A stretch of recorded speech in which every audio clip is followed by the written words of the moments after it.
আপনার রান্নাঘরের পরিচিত মশলা হলুদ, ইংরেজিতে যাকে বলে টুরমেরিক। এই ছোট্ট মশলার গুণ জানলে আপনি আজই এর ব্যবহার বাড়িয়ে দেবেন। তাহলে চলুন আজকে জেনে নিই এই মশলার উপকারিতা। হলুদ আমাদের শরীরে শক্তিশালী অ্যান্টিঅক্সিডেন্ট হিসেবে কাজ করে। এতে আছে vitamin C, vitamin E, vitamin K, iron, potassium আর সবচেয়ে গুরুত্বপূর্ণ কারকিউমিন। এটি হজম শক্তি বাড়ায়, রক্ত পরিশোধন করে, ত্বক উজ্জ্বল রাখে এবং শরীরের ব্যথা ও ফোলা কমাতে দারুণ উপকারী। অনেকে ঠান্ডা কমাতে হলুদ দুধ খেয়ে থাকেন।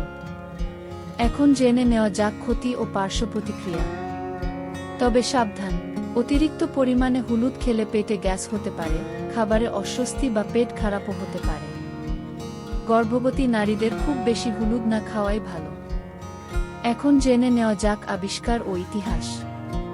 হলুদের আদি ইতিহাস হাজার বছর আগের ভারতীয় আযুর্বেদ থেকে।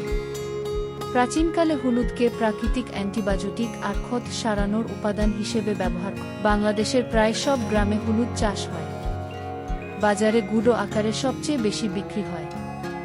গৃহস্থালী রান্নায়, প্রসাধনীতে আর হার্বাল ওষুধে এর ব্যবহার প্রচুর। তো বন্ধুরা, ছোট্ট এই হলুদে লুকিয়ে আছে অসংখ্য উপকার আর সামান্য কিছু ক্ষতি।